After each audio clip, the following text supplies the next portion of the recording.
اس course میں نزع سے لے کر تدفین تک کے مراحل اور ان سے متعلق ضروری مسائل سکھانے کی کوشش کی جاتی ہے۔ مثلا جب نزع کا عالم طاری ہو تو کیا کیا جائے، تلقین کیسے کی جائے، روح نکلنے کے بعد کیا امور سر انجام دیے جائیں، غسل میت کا طریقہ، اس کے فضائل اور مسائل، کفن کی قسمیں، مرد و عورت اور بچے کے کفن کی تفصیل، نماز جنازہ اور جنازے کی دعائیں، قبر کی قسمیں، قبر و دفن کا بیان، نوحہ کا بیان، نیز عیادت، تعزیت، ایصال ثواب، فاتحہ کا طریقہ وغیرہ۔ اسی طرح اسلامی بہنوں کی مجلس تجہیز و تکفین کے تحت اسلامی بہنوں میں بھی تجہیز و تکفین اور کورس کی ترکیب ہے۔ قبر و دفن کا بیان، میت کو دفن کرنا فرض کفایہ ہے، اور دفن کرنے سے مراد یہ ہے کہ گڑھا کھود کر اس میں میت رکھیں اور اوپر تختے لگا کر مٹی بھر دیں۔ یہ جائز نہیں کہ میت کو زمین پر رکھ دیں اور چاروں طرف سے دیواریں قائم کر کے بند کر دیں۔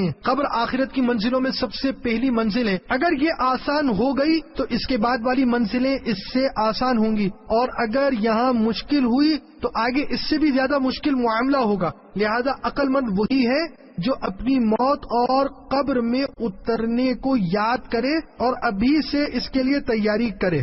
اس کے لیے تیاری کرو۔ حضرت سیدنا برا بن عازب رضی اللہ تعالی عنہ فرماتے ہیں کہ ہم سرکار مدینہ صلی اللہ تعالی علیہ وآلہ وسلم کے ہمراہ ایک جنازے میں شریک تھے۔ آپ صلی اللہ تعالی علیہ وآلہ وسلم قبر کے کنارے بیٹھے اور اتنا روئے کہ آپ کے چشمان اقدس یعنی پاکیزہ آنکھوں سے نکلے ہوئے آنسوؤں سے مٹی نم یعنی گیلی ہو گئی۔ پھر فرمایا اس قبر کے لیے تیاری کرو، قبر میں میرے ساتھ کوئی بھی نہ ہوگا۔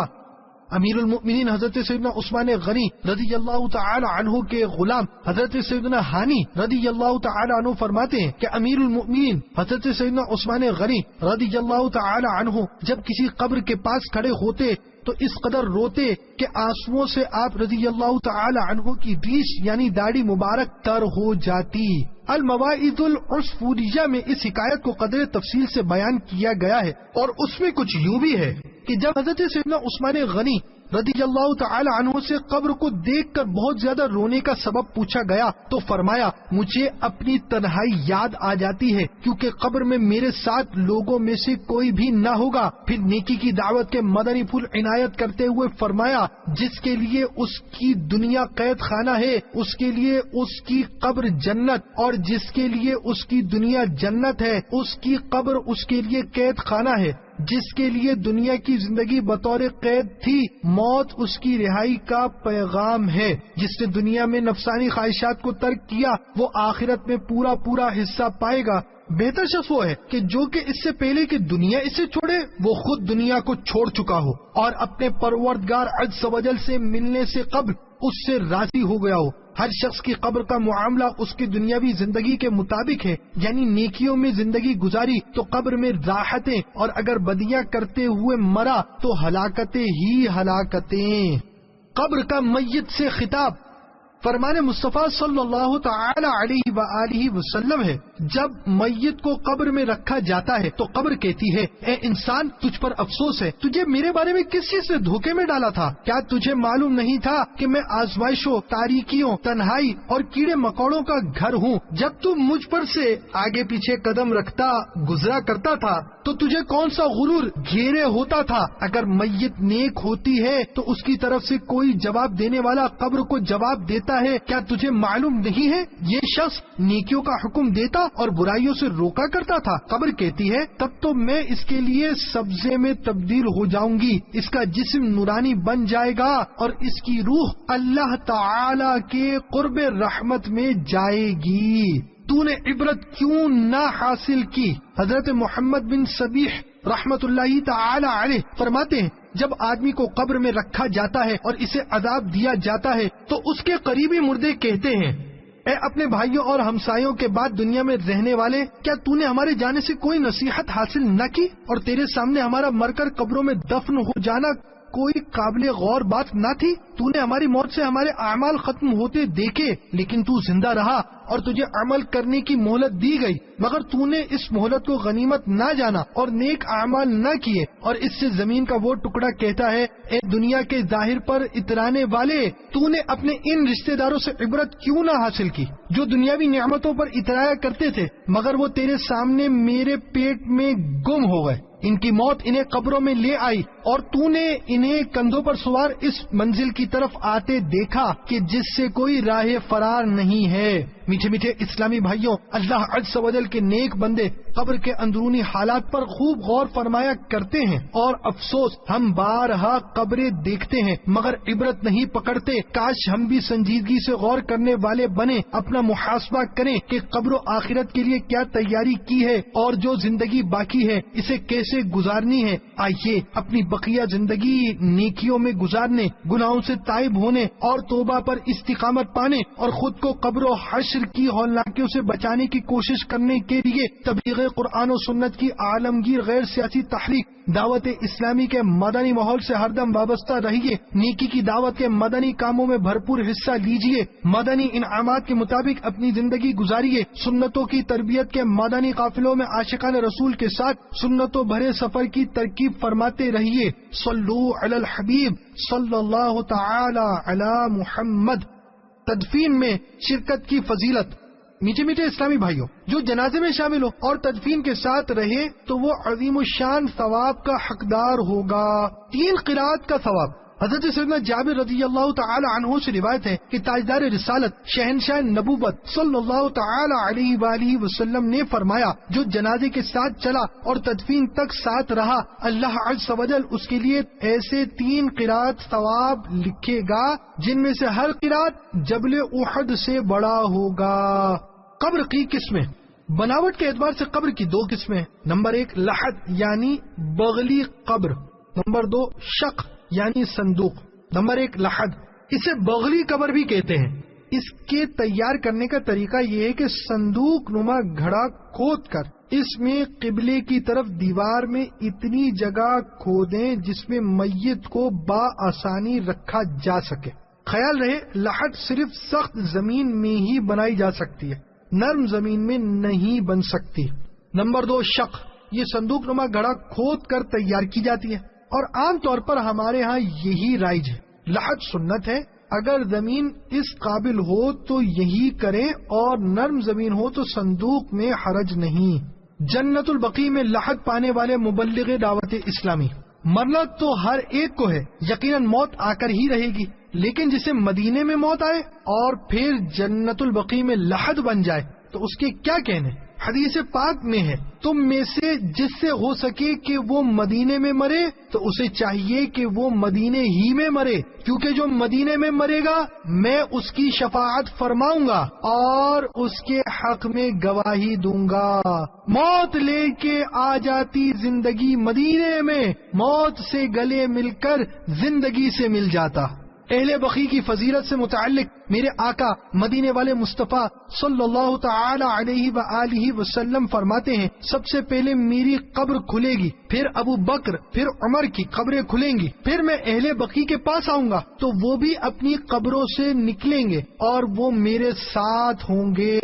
جنت البقیع مدینہ منورہ کا وہ قدیم اور بابرکت قبرستان ہے جہاں کم و بیش 10,000 صحابہ اکرام رضی اللہ تعالی عنہم اجمعین کے مقدس مزارات ہیں، اور یہ جنت البقیع آقا دو جہاں صلی اللہ تعالی علیہ وآلہ وسلم کے قدمین شریفین کی سیدھ میں، جہاں جسے مدفن نصیب ہو جائے تو اس کے مقدر کی رفعت کا کیا پوچھنا۔ ایسی عظیم سعادت پانے کے لیے ہر عاشق کا دل بے قرار رہتا ہے اور یہی تمنا ہوتی ہے، کاش دشت طیبہ میں بھٹک کے مر جاتا، پھر بقیع غرقت میں دفن کوئی کر جاتا۔ جنت البقیع کو بقیع الغرقت بھی کہتے ہیں۔ عربی میں بقیع درخت والے میدان کو کہا جاتا ہے۔ غرقت ایک خاص درخت کا نام ہے چونکہ اس میدان میں پہلے غرقت کے درخت تھے، اسی لیے اس جگہ کا نام بقیع الغرقد ہو گیا۔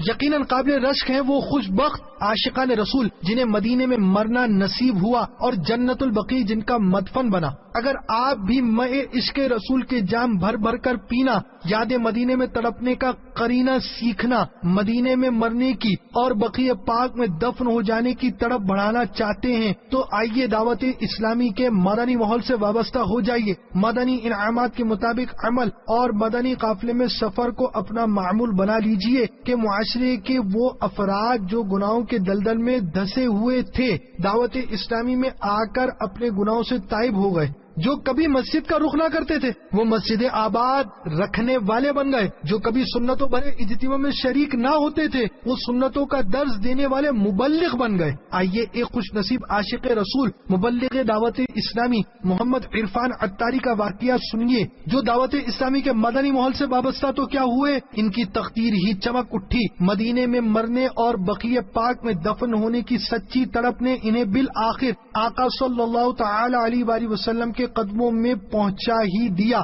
چنانچہ باب المدینہ کراچی کے علاقے نیا آباد لیاری کے اسلامی بھائی مبلغ دعوت اسلامی اور ڈویژن قافلہ ذمہ دار محمد عرفان عطاری ایک با اخلاق اور ملنسار اسلامی بھائی تھے۔ انہیں مدنی کاموں کا بڑا جذبہ تھا۔ مدنی مقصد مجھے اپنی اور ساری دنیا کے لوگوں کی اصلاح کی کوشش کرنی ہے کہ مصداق اپنی اصلاح کے لیے مدنی انعامات پر پابندی سے عمل اور ساری دنیا کے لوگوں کی اصلاح کی کوشش کے لیے خوب مدنی قافلے میں سفر کرتے اور اسلامی بھائیوں کو بھی سفر کی ترغیب دلاتے، مدنی دورے کی بھی پابند تھے۔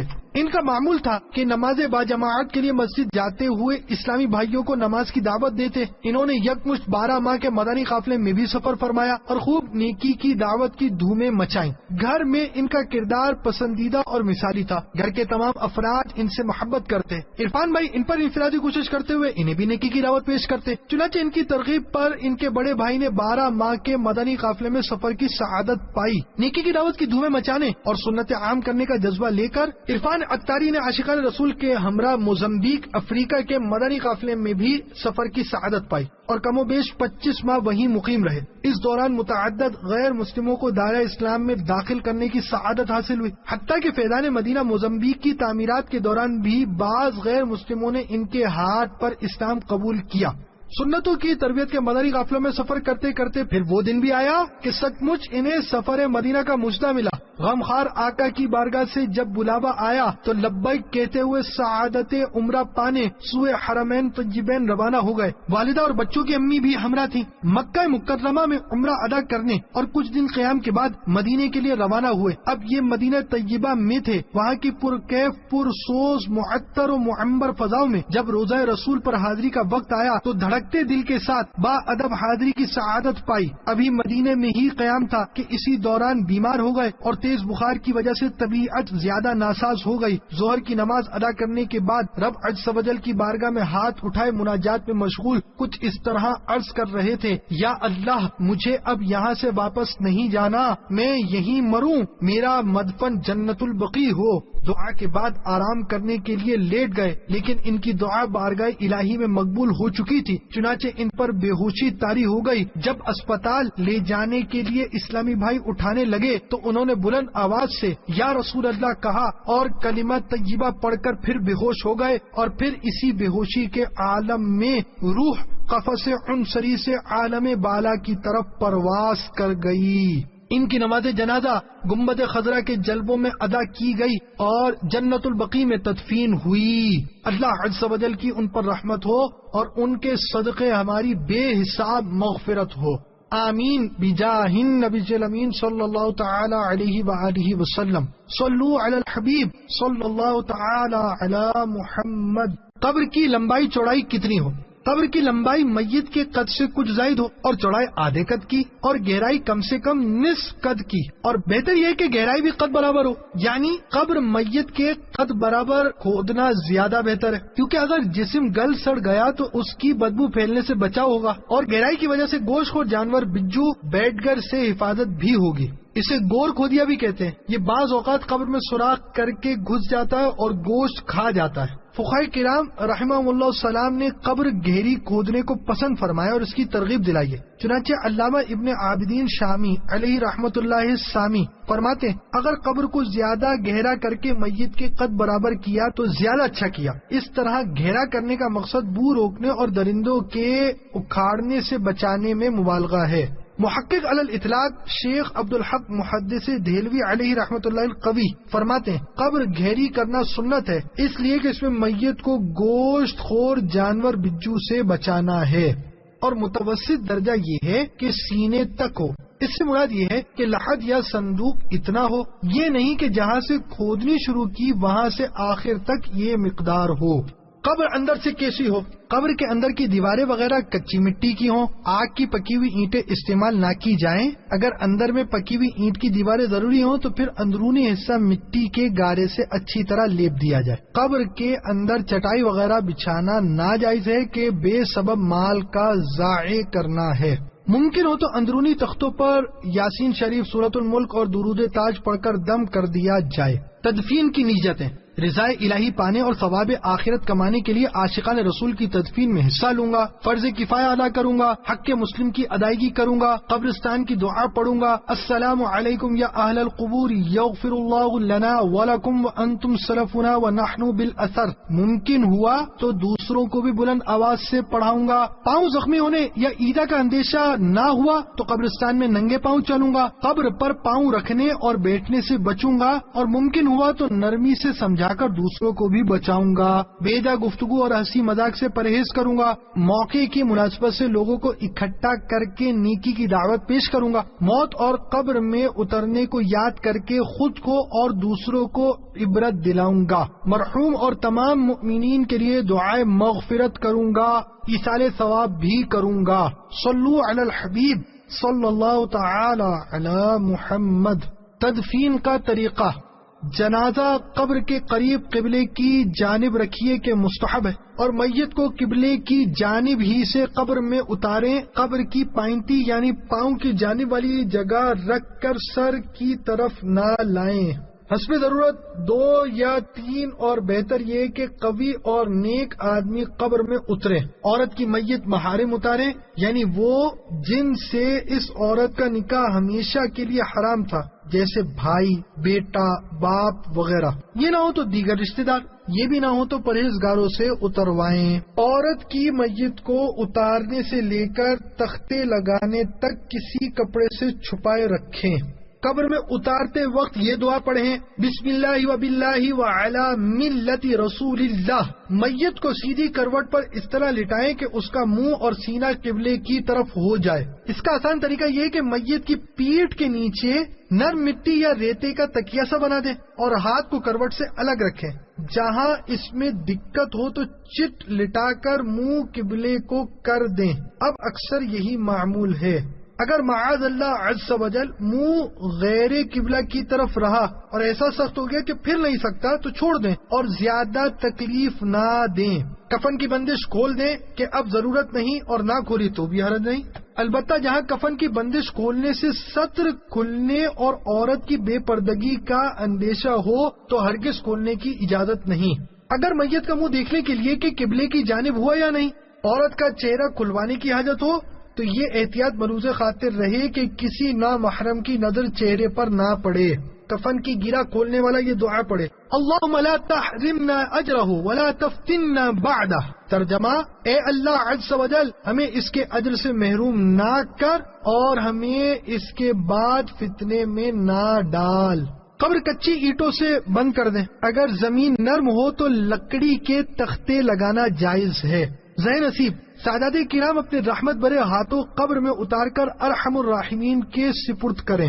مٹی ڈالنے کا طریقہ: حاضرین جنازہ میں سے ہر ایک کے لیے مستحب ہے کہ سرہانے کی طرف سے دونوں ہاتھوں سے 3 بار مٹی ڈالیں. پہلی بار کہیں منہا خلقناکم، دوسری بار وفیہا نعیدکم، تیسری بار ومنہا نخرجکم تارۃ اخری کہیں. ترجمہ: منہا خلقناکم، ہم نے زمین ہی سے تمہیں بنایا، وفیہا نعیدکم، اور اسی میں تمہیں پھر لے جائیں گے.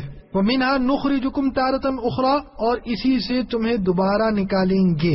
اب باقی مٹی پھاوڑے وغیرہ سے ڈال دیں۔ جتنی مٹی قبر سے نکلی ہے اس سے زیادہ ڈالنا مکروہ ہے۔ ہاتھ میں جو مٹی لگی ہے اسے جھاڑ دیں یا دھو ڈالیں، اختیار ہے۔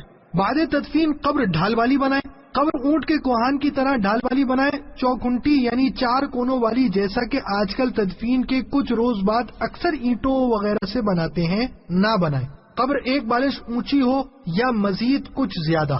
قبر پر پانی چھڑکنا کیسا؟ بعد دفن قبر پر پانی چھڑکنا مسنون ہے۔ اس کے علاوہ بعد میں پودے وغیرہ کو پانی دینے کی غرض سے چھڑکے تو جائز ہے۔ بعض لوگ اپنے عزیز کی قبر پر بلا مقصد صحیح محض رسمی طور پر پانی چھڑکتے ہیں، یہ ناجائز اور اسراف ہے۔ قبر پر پھول ڈالنا بہتر ہے کہ جب تک تر رہیں گے تسبیح کریں گے اور میت کا دل بہلے گا۔ قبر میں تبرکات رکھنا باعث برکت ہے۔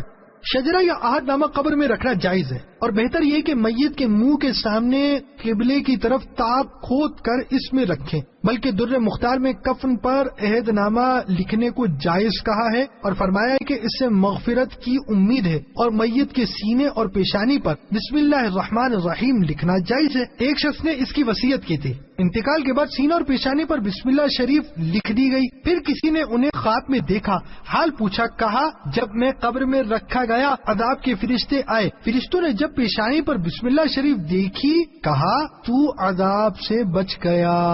یوں بھی ہو سکتا ہے کہ پیشانی پر بسم اللہ شریف لکھیں اور سینے پر کلمہ طیبہ لا الہ الا اللہ محمد رسول اللہ صلی اللہ تعالی علیہ وآلہ وسلم۔ اگر گورکن قبر میں تاک کی ترکیب نہ بنائے تو یہ تبرکات کفن کے اوپر رکھ سکتے ہیں۔ میٹھے میٹھے اسلامی بھائیوں، آپ میں سے جن سے بن پڑے وہ ضرور قبر میں عہد نامہ یا شجرہ شریف یا دونوں رکھ دے، انشاءاللہ عز و جل اس کی برکت سے آپ کے عزیز کی مشکلیں آسان ہو جائیں گی اور اسے قبر میں راحتیں نصیب ہوں گی۔ آئیے ایسی ہی ایک مدنی بہار ملاحظہ فرمائیے۔ چنانچہ قبر میں راحتیں نصیب ہوئیں۔ زمزم نگر حیدرآباد باب الاسلام سندھ سے موصول ہونے والے مکتوب میں کچھ اس طرح تحریر تھا۔ اگست 2004 سنہ عیسوی میں ایک عطاریہ اسلامی بہن کا انتقال ہوا۔ ان کے انتقال کے بعد انہیں غسل دینے والی دعوت اسلامی کی مبلغہ اسلامی بہن نے امیر اہل سنت دعوت برکاتہم العالیہ کا عطا کردہ رسالہ شجرہ قادریہ رضویہ عطاریہ ان کے رشتہ دار خواتین کو دیتے ہوئے ان کی قبر میں رکھنے کا مشورہ دیا۔ چنانچہ گھر کے مرد افراد کے ذریعے شجرہ عالیہ ان کی قبر میں رکھوا دیا گیا۔ کچھ عرصے بعد مرحومہ اپنی ایک رشتہ دار اسلامی بہن کو خواب میں شاندار بچھونے پر بیٹھی ہوئی نظر آئی۔ وہ بڑی خوش و خرم دکھائی دے رہی تھی۔ مرحومہ مسکراتے ہوئے کچھ یوں کہنے لگی، یہ شجرہ شریف لے لو اور ان اسلامی بہن کو شکریہ کے ساتھ واپس کر دو، یہ ان کی امانت ہے۔ الحمدللہ عز و جل اس شجرہ عطاریہ کی برکت سے مجھے قبر میں بہت سکون ملا ہے۔ میٹھے میٹھے اسلامی بھائیوں، یہ سب دعوت اسلامی کے مدنی ماحول کی برکتیں ہیں جس نے ہمیں خیرخواہی مسلم کا جذبہ دیا۔ آپ بھی اس مدنی ماحول سے وابستہ ہو جائیے اور اپنی قبر و آخرت کو بہتر بنانے کے لیے مدنی انعامات پر عمل اور مدنی قافلوں میں سفر کو اپنا معمول بنا لیجیے۔ اور اگر آپ سلسلہ قادریہ عطاریہ میں بیعت ہیں تو شجرہ عطاریہ بھی اپنے ساتھ جیب وغیرہ میں رکھنے کا معمول بنا لیجیے۔ انشاءاللہ عز و جل کھلی آنکھوں اس کی برکتیں دیکھیں گے۔ فاتحہ خوانی اور ایصال ثواب۔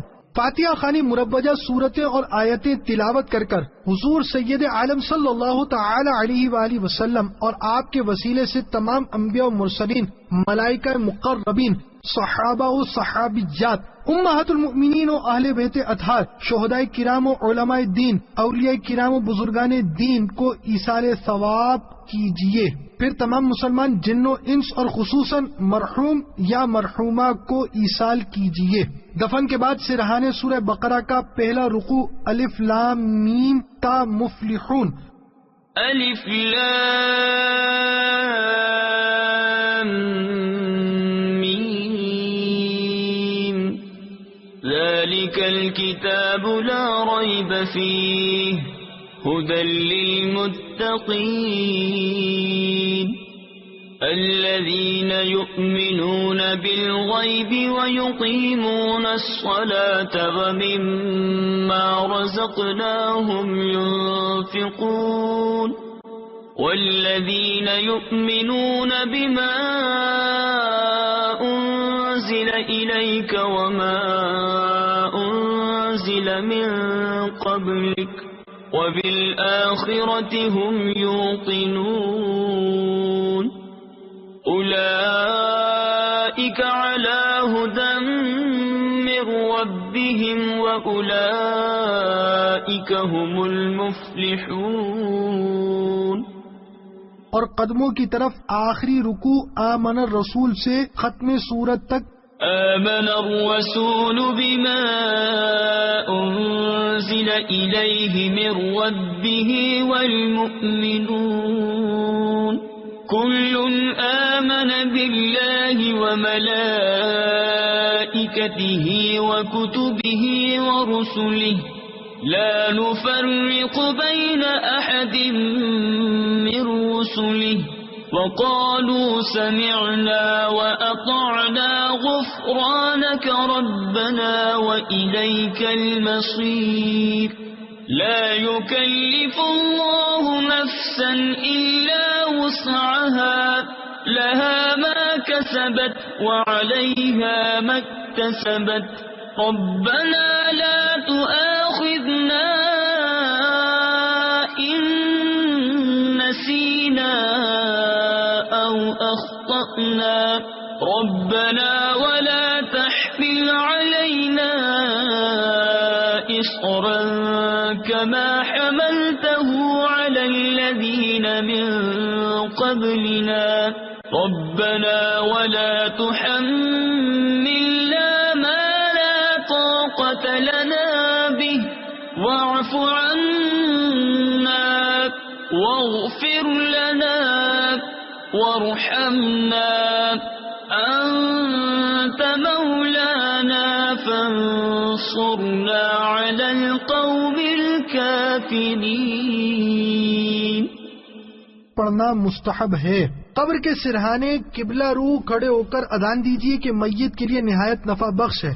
بعد تدفین تلقین کا بیان. اب تلقین کیجیے کہ سنت ہے.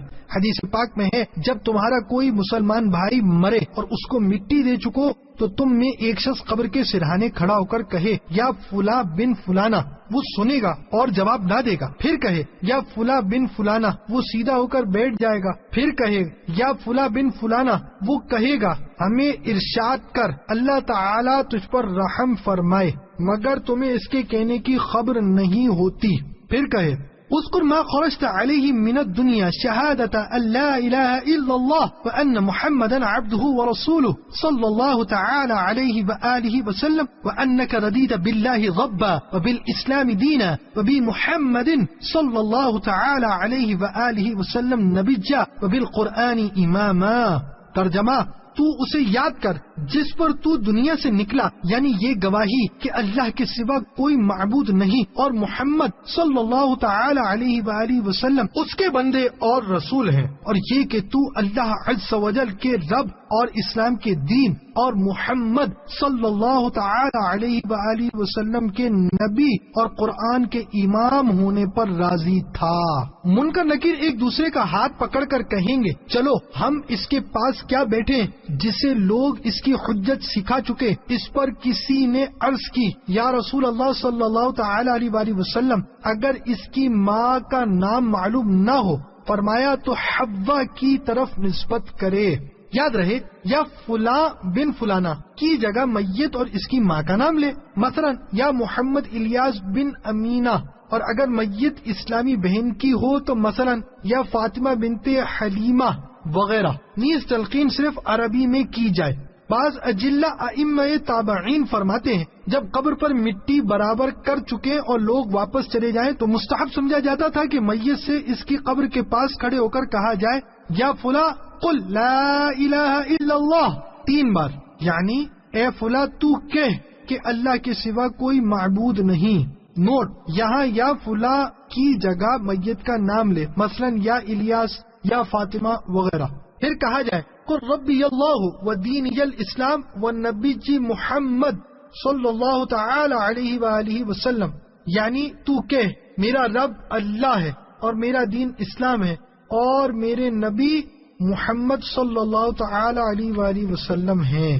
اعلیٰ حضرت رحمۃ اللہ تعالی علیہ نے اس پر اتنا اور اضافہ کیا وَعْلَمْ أن هذين الذين أتياك أو يأتيانك إنما هو عبدان لله لا يضران ولا ينفعان إلا بإذن الله فلا تخف ولا تحزن واشهد أن ربك الله ودينك الإسلام والنبيك محمد صلى الله تعالى عليه وآله وسلم ثبتنا الله وإياك بالقول الثابت في الحياة الدنيا وفي الآخرة إنه هو الغفور الرحيم. ترجمہ، اور جان لے کہ یہ دو شخص جو تیرے پاس آئیں یا آئیں گے یہ اللہ عز و جل کے بندے ہیں، بغیر خدا کے حکم کے نہ ضرر پہنچائیں نہ نفع، پس نہ خوف کر اور نہ غم کر، اور تو گواہی دے کہ تیرا رب اللہ عز و جل ہے اور تیرا دین اسلام ہے اور تیرے نبی محمد صلی اللہ تعالی علیہ وآلہ وسلم ہے۔ اللہ عز و جل ہم کو اور تجھ کو قول ثابت پر ثابت رکھے دنیا کی زندگی میں اور آخرت میں، بے شک وہ بخشنے والا مہربان ہے۔ اسلامی بہن کی قبر پر کھڑے ہو کر یوں تلقین کی جائے، یا فلانا بنتی فلانا 3 بار، اذکری ما خرجت علیہ من الدنیا شہادت ان لا الہ الا اللہ وان محمدا عبدہ ورسولہ صلی اللہ تعالی علیہ وآلہ وسلم وانک ردیت باللہ ربا وبالاسلام دینا وبمحمد صلی اللہ تعالی علیہ وآلہ وسلم نبیا وبالقرآن اماما۔ ترجمہ، تو اسے یاد کر جس پر تو دنیا سے نکلی، یعنی یہ گواہی کہ اللہ عز و جل کے سوا کوئی معبود نہیں اور محمد صلی اللہ تعالی علیہ وآلہ وسلم اس کے بندے اور رسول ہیں، اور یہ کہ تو اللہ عز و جل کے رب اور اسلام کے دین اور محمد صلی اللہ تعالی علیہ وآلہ وسلم کے نبی اور قرآن کے امام ہونے پر راضی تھی۔ پھر کہا جائے یا فلانا قولی لا الہ الا اللہ 3 بار۔ ترجمہ، اے فلانی تو کہہ کہ اللہ کے سوا کوئی معبود نہیں، وقولی ربی اللہ ودینی الاسلام والنبی جی محمد صلی اللہ تعالی علیہ وآلہ وسلم۔ ترجمہ، تو کہہ میرا رب اللہ ہے اور میرا دین اسلام ہے اور میرے نبی محمد صلی اللہ تعالی علیہ وآلہ وسلم ہے۔ اعلی حضرت رحمت اللہ تعالی علیہ نے اس پر اتنا اور اضافہ کیا، وَاعْلَمِي أَنَّ هَذَيْنِ الَّذِينَ أَتَيَاكِ أَوْ يَأْتِيَانِكِ إِنَّمَا هُوَ عَبْدَانِ لِلَّهِ لَا يَضُرَّانِ وَلَا يَنْفَعَانِ إِلَّا بِإِذْنِ اللَّهِ فَلَا تَخَافِي وَلَا تَحْزَنِي وَأَشْهَدِ أَنَّ رَبَّكِ اللَّهُ وَدِينَكِ الْإِسْلَامُ وَالنَّبِيِّكِ محمد صلی اللہ تعالی علیہ وآلہ وسلم ثبتنا اللہ وإياك بالقول الثابت في الحياة الدنيا وفي الآخرة إنه هو الغفور الرحيم۔ اور جان لے کہ یہ دو شخص جو تیرے پاس آئیں یا آئیں گے یہ اللہ عز و جل کے بندے ہیں، بغیر خدا کے حکم کے نہ ضرر پہنچائیں نہ نفع، پس نہ خوف کر اور نہ غم کر، اور تو گواہی دے کہ تیرا رب اللہ ہے اور تیرا دین اسلام ہے اور تیرے نبی محمد صلی اللہ تعالی علیہ وآلہ وسلم ہے۔ اللہ ہم کو اور تجھ کو قول ثابت پر ثابت رکھے دنیا کی زندگی میں اور آخرت میں، بے شک وہ بخشنے والا مہربان ہے۔ دفن کے بعد قبر کے پاس اتنی دیر تک ٹھہرنا مستحب ہے جتنی دیر میں اونٹ ذبح کر کے تقسیم کر دیا جائے کہ ان کے رہنے سے میت کو انس ہوگا اور نکیرین کا جواب دینے میں وحشت نہ ہوگی، اور اتنی دیر تک تلاوت قرآن اور میت کے لیے دعا و استغفار کریں اور یہ دعا کریں کہ سوال نکیرین کے جواب میں ثابت قدم رہے۔ میٹھے میٹھے اسلامی بھائیوں، عام طور پر لوگ تدفین سے فارغ ہوتے ہیں، قبرستان سے چل پڑتے ہیں، میت کو انسیت پہنچانے اور عبرت حاصل کرنے کے لیے تھوڑی دیر بھی رکنے کا ذہن نہیں ہوتا، مگر الحمدللہ عز و جل تبلیغ قرآن و سنت کی عالمگیر غیر سیاسی تحریک دعوت اسلامی کے مدنی ماحول میں اس کی ترغیب دلائی جاتی ہے، اور کئی اسلامی بھائی ایسے ہیں جو تدفین کے بعد وہیں رک کر نعت خوانی، درود خوانی، تلاوت اور دیگر ذکر و اذکار میں مشغول ہو کر میت کو انسیت پہنچانے کا سامان کرتے ہیں۔ کتنے خوش نصیب ہیں وہ اسلامی بھائی جو دعوت اسلامی کے مدنی ماحول سے وابستہ ہیں اور جنہیں ایسے اسلامی بھائیوں کا قرب حاصل ہے جو نہ صرف زندگی میں بلکہ مرنے کے بعد بھی اپنے مسلمان بھائی کی خیر خواہی کا ذہن رکھتے ہیں۔ آئیے اس حوالے سے مفتی دعوت اسلامی رحمت اللہ تعالی علیہ کے بارے میں سنیے۔ مزار شریف پر 12 گھنٹے ذکر و اذکار کا سلسلہ۔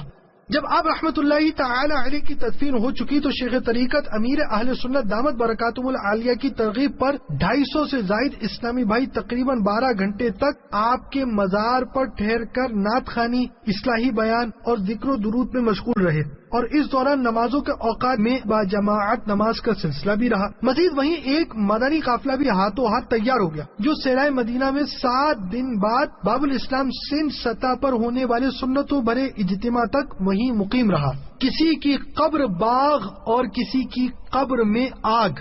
باہر سے بظاہر یکساں نظر آنے والی قبریں اندر سے ایک جیسی نہیں ہوتی۔ کسی کی قبر اندر سے گل و گلزار اور باغ و بہار ہوتی ہے، جبکہ کسی کی قبر میں سلگتی انگار ہوتی اور وہ قبر سانپ بچھوؤں کا غار ہوتی ہے۔ لہذا جو لوگ گناہوں بھری زندگی گزار کر اللہ عز و جل اور اس کے رسول صلی اللہ تعالی علیہ وآلہ وسلم کی ناراضی کے ساتھ مرتے اور قبر میں اترتے ہیں، ان کی بس شامت ہی آ جاتی ہے۔ مگر جو نیک بندے ایمان سلامت لیے اللہ عز و جل اور رسول صلی اللہ تعالی علیہ وآلہ وسلم کی رضا پر دنیا سے رخصت ہوتے ہیں، وہ بعد وفات اللہ عز و جل کی رحمت کو پہنچتے ہیں اور ان کے بس مزے ہی مزے ہوتے ہیں۔ آپ بھی اگر اپنی قبر کو گل و گلزار بنانا چاہتے ہیں تو آئیے قبر روشن کرنے، گناہوں کی عادت نکالنے، نمازوں اور سنتوں کی عادت ڈالنے کے لیے دعوت اسلامی کے مدنی ماحول سے ہر دم وابستہ ہو جائیے۔ سنتوں کی تربیت کے لیے مدنی قافلوں میں عاشقان رسول کے ساتھ سنتوں بھرا سفر کیجیے اور کامیاب زندگی گزارنے اور آخرت سنوارنے کے لیے مدنی انعامات کے مطابق عمل کرتے ہوئے روزانہ فکر مدینہ کے ذریعے رسالہ پور کیجیے اور ہر مدنی ماہ کی پہلی تاریخ کے اندر اپنے ذمہ دار کو جمع کروائیے۔ آپ کی ترغیب و تحریض کے لیے ایک عظیم الشان مدنی بہار آپ کے گوش گزار کی جاتی ہے۔ مفتی دعوت اسلامی کی جب قبر کھلی، چنانچہ امیر اہل سنت دعوت برکاتہم العالیہ فیضان سنت جلد دوم کے باب غیبت کی تباہ کاریاں میں فرماتے ہیں، تبلیغ قرآن و سنت کی عالمگیر غیر سیاسی تحریک دعوت اسلامی کی مرکزی مجلس شورا کے رکن مفتی دعوت اسلامی الحاج الحافظ القاری حضرت علامہ مولانا مفتی محمد فاروق عطاری مدنی علیہ رحمت اللہ الغنی کے بارے میں میرا حسن ظن ہے کہ وہ دعوت اسلامی کے مخلص مبلغ اور اللہ عز و جل سے ڈرنے والے بزرگ تھے، اور گویا اس حدیث پاک کے مصداق تھے، کن فی الدنیا کأنک غریب، یعنی دنیا میں اس طرح رہو کہ گویا تم مسافر ہو۔ 18 محرم الحرام 1427 سنہ ہجری بمطابق 17 فروری 2006 سنہ عیسوی بروز جمعہ نماز جمعہ کی ادائیگی کے بعد اپنی قیام گاہ واقع گلشن اقبال باب المدینہ کراچی میں اچانک حرکت قلب بند ہونے کے سبب بعمر تقریباً 30 برس جوانی کے عالم میں انتقال فرما گئے تھے۔ آپ رحمت اللہ تعالی علیہ کو صحرائے مدینہ باب المدینہ کراچی میں دفن کیا گیا۔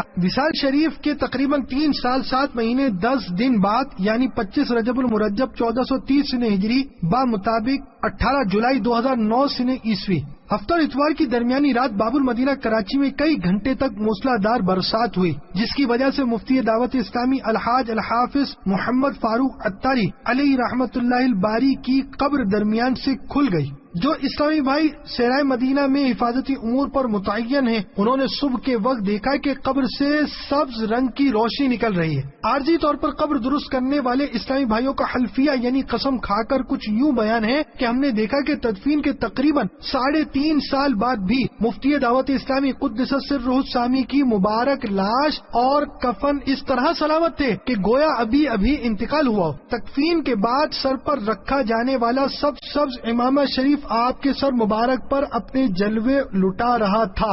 امام شریف کی سیدھی جانب کان کے نزدیک اب رحمت اللہ تعالی علیہ کی زلفوں کا کچھ حصہ اپنی بہاریں دکھا رہا تھا، پیشانی نورانی تھی اور چہرہ مبارک بھی قبلہ رخ تھا۔ مفتی دعوت اسلامی کی قبر مبارک سے خوشبو کی ایسی لپٹیں آ رہی تھی کہ ہمارے مشام جام معطر ہو گئے۔ قبر میں بارش کا پانی اتر جانے کی وجہ سے یہ امکان تھا کہ قبر مزید دھس جائے اور سلے مرحوم کے وجود مسعود کو صدمہ پہنچائے، لہذا اس واقعے کے تقریباً 10 روز بعد یعنی شب بدھ 5 شعبان المعظم 1430 سنہ ہجری 28 جولائی 2009 سنہ عیسوی بشمول مفتیان کرام و ہزارہ اسلامی بھائیوں کا کثیر مجمع ہوا۔ امیر اہل سنت مزید فرماتے ہیں، غلام زادہ ابو اسید حاجی عبید رضا ابن عطار مدنی سلمہ اللہ الغنی پہلے سے موجود شغاف کے ذریعے قبر کے اندر اترے تاکہ یہ اندازہ لگائیں کہ آیا منتقلی کے لیے جسم مبارک باہر نکالنے کی حاجت ہے یا اندر رہتے ہوئے بھی قبر شریف کی تعمیر نو ممکن ہے۔ انہوں نے اندر کا جائزہ لیا اور اندر ہی سے دعوت اسلامی کے دارالفتاء اہل سنت کے مفتی صاحب کو صورتحال بیان کی۔ انہوں نے بدن مبارک باہر نہ نکالنے کا حکم فرمایا۔ امیر اہل سنت فرماتے ہیں غلام زادہ حاجی عبید رضا کو مووی کیمرہ دیا گیا، چنانچہ پرانی قبر کے اندرونی ماحول اور اوپر سے مٹی وغیرہ گرنے کے باوجود الحمدللہ عز و جل انہوں نے امامہ شریف، پیشانی مبارک اور زلفوں کے بعض حصے کی کامیاب مووی بنا لی، جو کہ کچھ ہی دیر کے بعد صحرائے مدینہ میں لگائے گئے مختلف اسکرینوں پر ہزاروں اسلامی بھائیوں کو دکھا دی گئی۔ اس وقت لوگوں کے جذبات دیدنی تھے، یہ روح پرور منظر دیکھ کر بے شمار اسلامی بھائی اشکبار ہو گئے۔ اس کے بعد آنے والی رات یعنی بدھ اور جمعرات کی درمیانی شب، بدھ 5 شعبان المعظم 1430 ہجری 28 جولائی 2009 سنہ عیسوی کو دعوت اسلامی کے مدنی چینل پر براہ راست خصوصی مدنی مکالمہ نشر کیا گیا، جس میں دنیا کے مختلف ممالک کے لاکھوں ناظرین کو کیمرے کے اندر محفوظ کردہ قبر کے اندرونی منظر اور مفتی دعوت اسلامی قدس سرہ السامی کی تقریباً 3.5 سال پرانی صحیح سلامت لاش مبارک کے امام شریف، پیشانی مبارک اور گیسو مبارک کے کچھ بالوں کی زیارت کروائی گئی۔ چونکہ یہ خبر ہر طرف جنگل کی آگ کی طرح پھیل چکی تھی، لہذا مختلف شہروں کے جدا جدا علاقوں کے اسلامی بھائیوں کے بیانات کا لب لباب ہے کہ خصوصی مدنی مکالمے کے دوران کئی گلیاں اور بازار اس طرح سونے ہو گئے تھے جس طرح مسلمانوں کے علاقوں میں رمضان المبارک میں افطار کے وقت ہوتے ہیں، اور ٹی وی پر گھر گھر سے خصوصی مدنی مکالمے کی آوازیں سنائی دے رہی تھی۔ خصوصی مدنی مکالمے کی آواز سنائی دے رہی تھی۔ ہوٹلوں، نائی کی دکانوں وغیرہ میں جہاں جہاں ٹی وی سیٹ موجود تھے وہاں عوام ہجوم در ہجوم جمع ہو کر مدنی چینل پر مفتی دعوت اسلامی قدس سرہ السامی کی مدنی بہاروں کے نظارے کر رہے تھے۔ ایک اطلاع کے مطابق مدنی چینل پر خصوصی مدنی مکالمہ سن کر اور مفتی دعوت اسلامی قدس سرہ السامی کی تقریباً 3.5 سال پرانی مبارک لاش کی روح پرور جھلکیاں دیکھ کر ایک غیر مسلم مشرف با اسلام ہو گیا۔ الحمدللہ عز و جل دعوت اسلامی کے اشاعتی ادارے مکتبۃ المدینہ نے اس سلسلے میں شب براءت 1430 ہجری کے مبارک موقع پر ایک تاریخی وی سی ڈی بنام مفتی دعوت اسلامی کی جب قبر کھلی جاری کر دی۔ تا دم تاریخ ہزاروں وی سی ڈیز فروخت ہو چکی ہیں۔ جبی میلی نہیں ہوتی دہن میلا نہیں ہوتا، غلامان محمد کا کفن میلا نہیں ہوتا۔ اللہ رب العزت کی ان پر رحمت ہو اور ان کے صدقے ہماری بے حساب مغفرت ہو، آمین بجاہ النبی الامین صلی اللہ تعالی علیہ وآلہ وسلم۔